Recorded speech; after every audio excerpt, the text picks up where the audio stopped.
Once you familiarize yourself with the scale in this position, what I like to do is create what I think of as a lick vocabulary.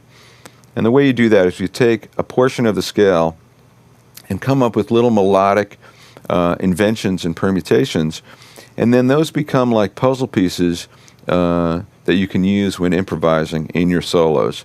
So let me show you what I mean. So if you take just the bottom part of the scale,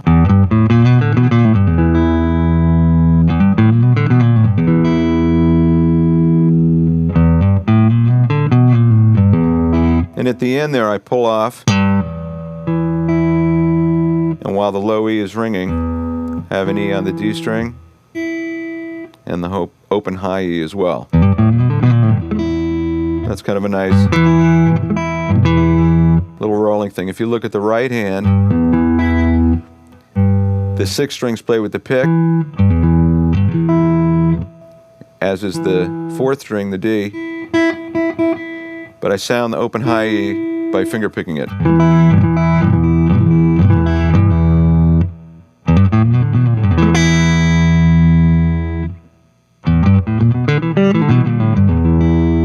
So that's how I went a little further. Just going straight up and then back down. That little roll.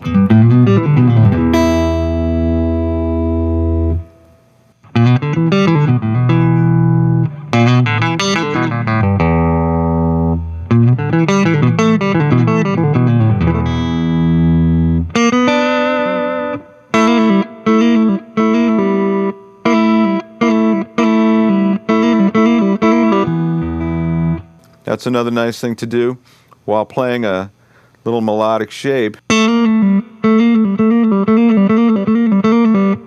the G string, simultaneously I'm picking the high E string. And you can either slide up from 2nd to 3rd, back to 2nd, and then pull off.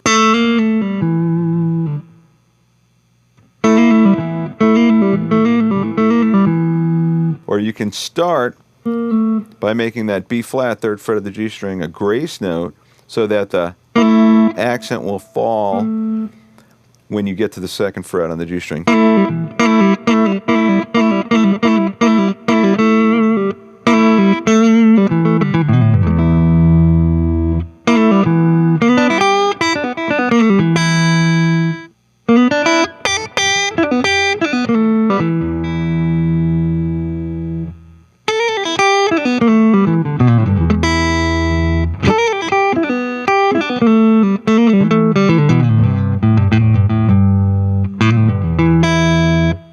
Right there, that was a longer lick, starting with sliding up, 5th to 6th, back to 5th, back to 3rd. And this intervallically is the same thing we just did down here.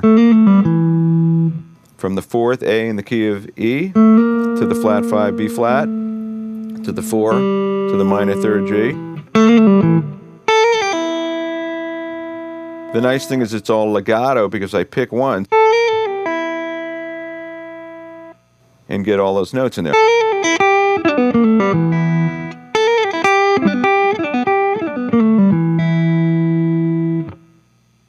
So that lick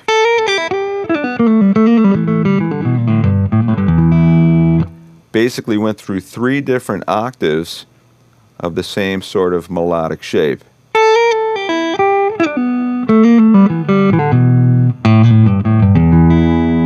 You get that 4 to flat 5, back to the 4, to the minor 3rd, to the root note.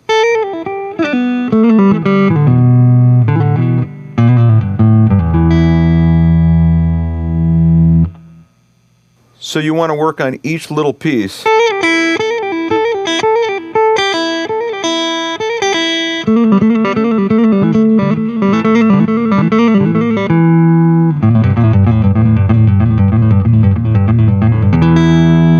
So that you can utilize these things in your soloing.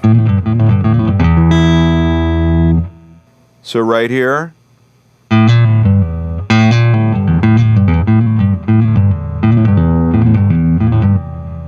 that's starting with a hammer pull, pull-off.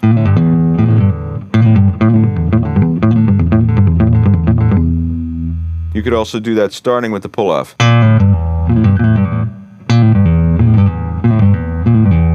Or land on the G.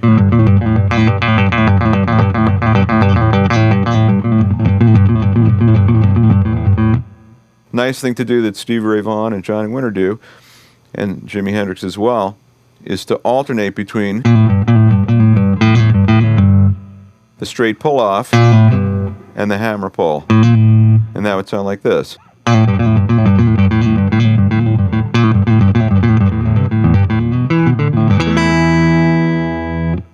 And then find a way to finish it off.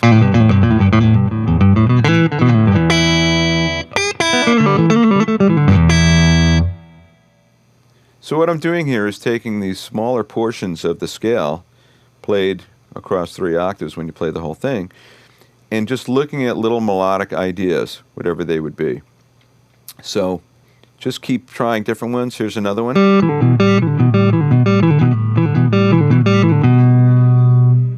And then that series of notes, of course, try playing it in different rhythms. That's straight 16th notes. 1 E and a 1 E and a 1 E and a.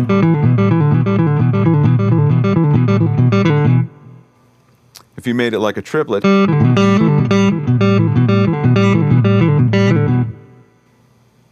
and then I'm just picking, you could also palm mute when you play something like that.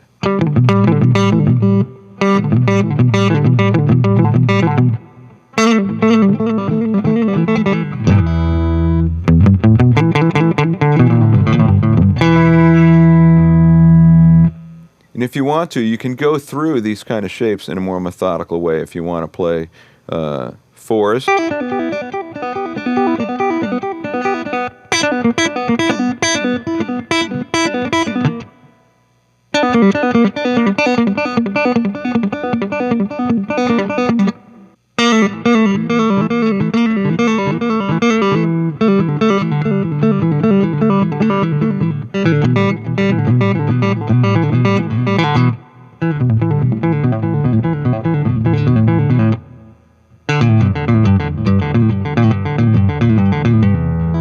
I mean, that's a good thing to do too, but I'm going to leave it up to you to come up with some of those things yourself.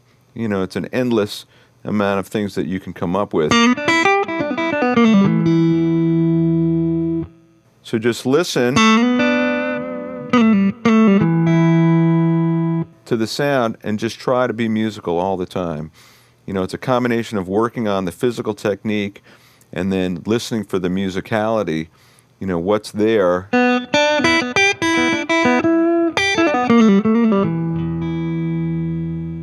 What's there to be discovered in terms of sound and melody and just the way to start a line, develop a line, and finish a line. A good thing to do now is to take some of these ideas and play them against a rhythm track, because obviously when you're soloing and playing with a band, you're going to be playing against a groove. So it's a good thing to practice as well. So if we start with just a slow shuffle,